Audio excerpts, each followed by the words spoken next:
za spasenje. Premudrost. Čitanje iz poslanice Efesima svetog apostola Pavla. Pazimo. Braćo, jačajte u Gospodu i u sili moći njegove, obucite se u sve oružje Božije, da biste se mogli udržati protiv lukavstva đavolskoga, jer ne ratujemo protiv krvi i tela, nego protiv pogladarstva i vlasti i gospodara tame ovoga sveta, protiv duhova zlobe u podnebesju. Zato uzmite sve oružje Božije, da biste se mogli odupreti u zli dan i u oduševljenju svome održite se. Stojte dakle, opasavši bedra svoja istinom i obukavši se oklop pravde i obuši noge u pripravnosti za evanđelje mira, a iznad svega uzmite štit vere, o kojoj će moći pogasiti sve ognjene strele nečastivog, i kacigu spasenja uzmite i mač duha, koji je riječ Božija. Brethren, be strong in the Lord and in the strength of his might. Put the whole armor of God, that you may be able to stand against the wiles of the devil. For we are not contending against flesh and blood, but against the principalities, against the powers, against the world rulers of this present darkness, against the spiritual hosts of wickedness in the heavenly places. Therefore, take the whole armor of God, that you may be able to withstand in the evil day, and having done all, to stand.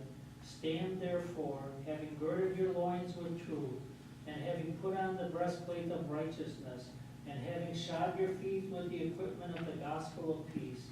Above all, taking the shield of faith, and which you can quench all the flaming darts of the evil one. And take the helmet of salvation and the sword of the Spirit, which is the word of God. Peace unto you who reach wisdom. And to your spirit. Alleluia, alleluia, alleluia.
U vreme ono učaše Isusu u jednoj zbornici u subotu i gle, onde beše žena koju je duh mučio bolešću 18 godina i beše zgrčena i ne mogaše se nikako uspraviti.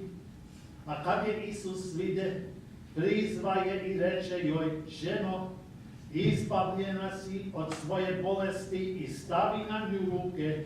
I ona se odmah uspravi i slavljaše Boga, a starešina zbornice, negodujući što Isus iseli u subotu, reče narodu, 6 je dana koje treba raditi.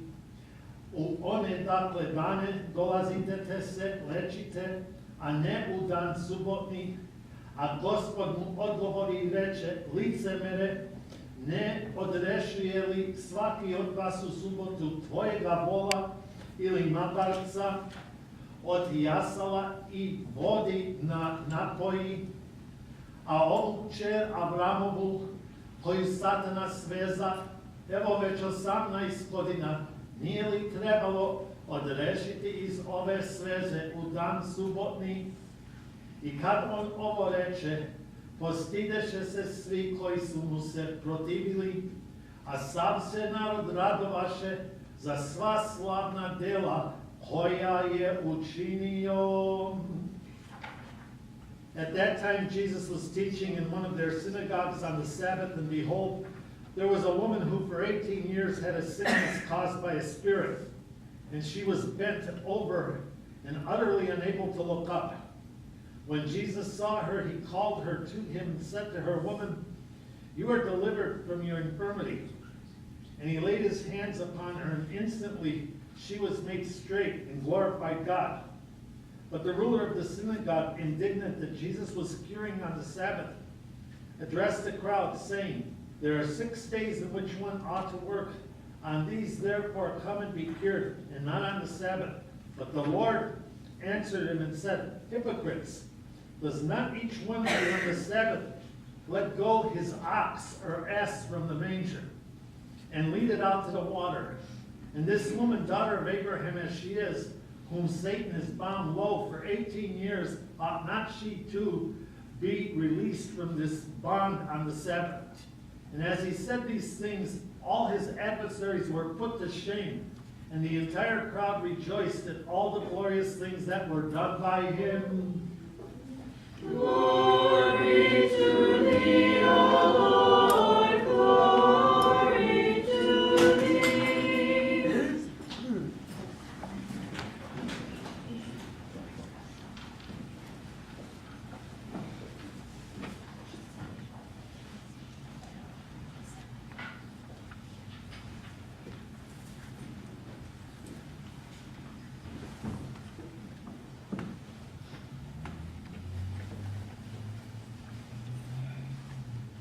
U ime Oca i Sina i Svetoga Duha.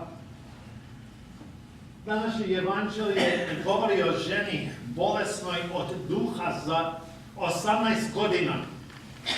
Ona je bila zgrčena i nije se mogla ispraviti. Kada ju je Isus vidio, on pozvao je, položio ruke svoje na nju, odmah je ispravio i učinio je zdravo. Prva poruka ovog događaja jeste moć Hristova da ispravi ono što je krivo. Ne samo kriva tela, već i krive živote. Od svih stvorenja ovoga sveta, čovjek je jedini koji je napravljen da gleda uspravno, gore u visinu, ali grehovi ga saginju prema zemlji. Služeći više Bogu, više će biti čestit, jednostavan i uspravan. Što više greši, više će biti sagnut i kriv njegov unutarnji život, njegova pamet i njegovo srce. Ima oni koji kažu, ne možete promijeniti ljudsku prirodu, koliko čujemo to. Ovakva izjava je odbacivanje samoga Boga. Boga koji je došao u svet sa ciljem da ispravi ljudsku prirodu, da ispravi krive ličnosti, krive karaktere. Takvi su bili neki od vas, piše apostol Pavle, pijanice, idolopoklonci, kradljivci, vraćari. Ali sada ste promenuli, sada ste popravljeni, sada ste mnogo ličnosti u Hristu. Mnogo puta vidjeli smo krive reke. Razlog da se one krive jeste što se ne odupiju. To je sleduju linijom manjeg otpora. Tako je i u životu. Kada umjesto da sledujemo Hristu, mi idemo linijom manjeg otpora. Niti postimo, niti molimo. A rezultat toga je krivi život. Poruka današnjeg evanđelja jeste priča našeg života. Malo po malo mi se zapletemo u iskušenjima i grehovima koji nas napadaju sa svih strana. Konačno dođe dan kada otkrijemo da više ne možemo samo sebi pomoći. Neko izvan mora doći u naš život da bi se oslobodili te zapletenosti. Bog želi da nam pomogne ako mu pristupimo sa verom i ljubavlju. Razmislite o životu mnogo ljudi skučeni alkoholom, drogom i izopašćenošću, koji su ispravljeni snagom živog Krista. Petar, učvršćen Isusom, postao je veliki apostol vere. Nemoralna žena, obremenjena grehom, oprala je Hristove noge svojim suzama i obrisala svojim kosom. Ona je postala nova ličnost, jer Hristos joj je oprostio i ispravio njen krivi život. Razbojnik razapet sa Hristom, čiji je život bio u potpunosti iskrivljen grehom. Prije nego što je izdahnuo, on je izgovorio molitvu: Gospode, seti me se u carstvu svome. Iznenada, Božja velika ljubav ulila se u njegovo srce i on je čuo ovo divno obećanje: danas ćeš biti sa mnom u raju. Prva poruka ove priče jeste da Bog koji ispravio zgurenu ženu nastavlja da ispravlja one koji su pogureni i iskrivljeni grehom. Druga poruka je važna ove priče, jeste da Isus prepisuje bolest ove žene ne Bogu, već Satani. Tako mi često povezujemo volju Božju sa onim što je zlo, sa bolesti i smrti.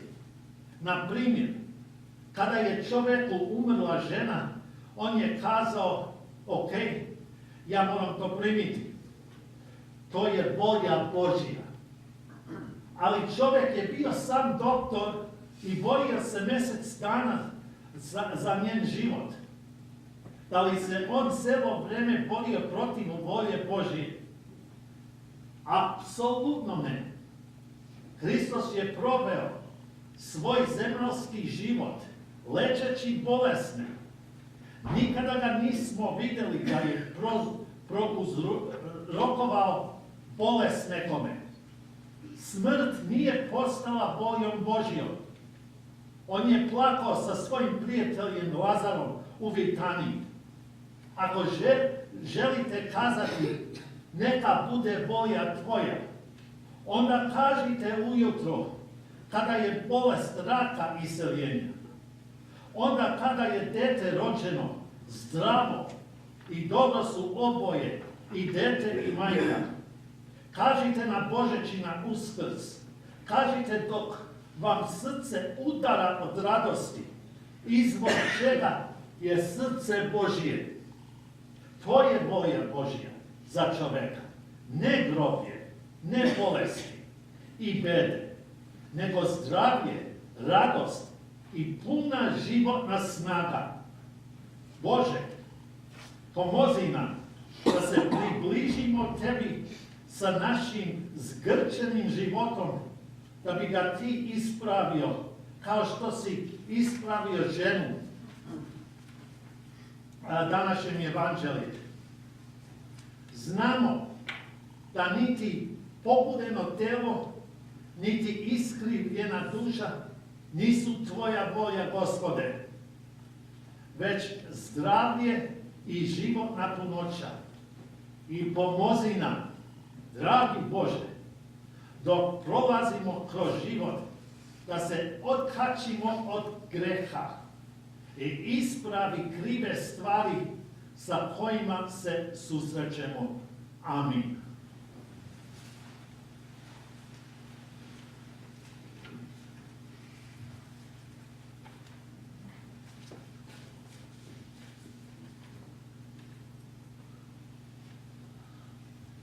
The first message of today's gospel story is that the God who straightened out the back of this woman continues to make straight lives today of all of those who are bent and who are warped and who suffer from sin.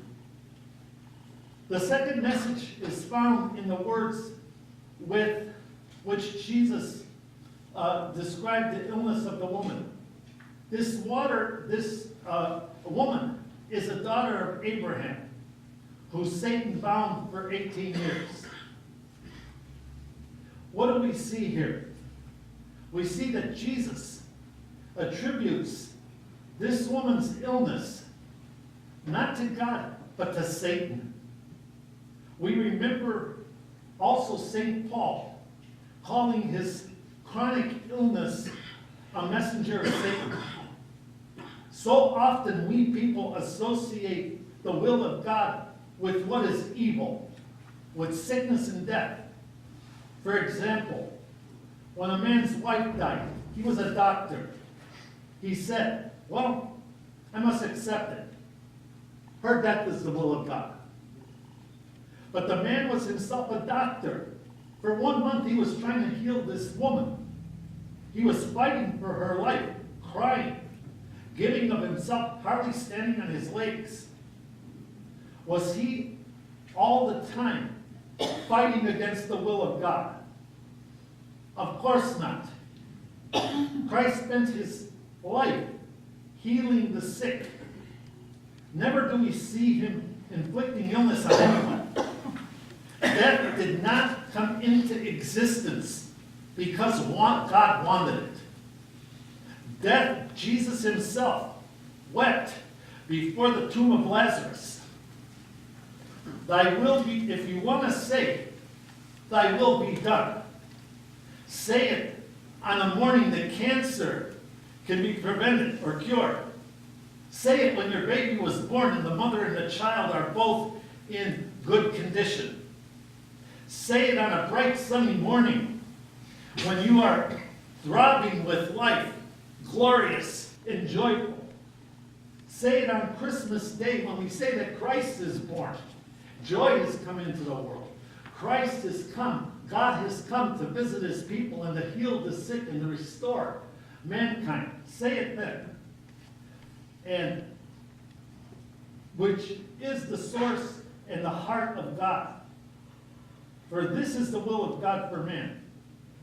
Not graveyards, not cemeteries, not disease, not calamity, but health, happiness, and abounding vitality.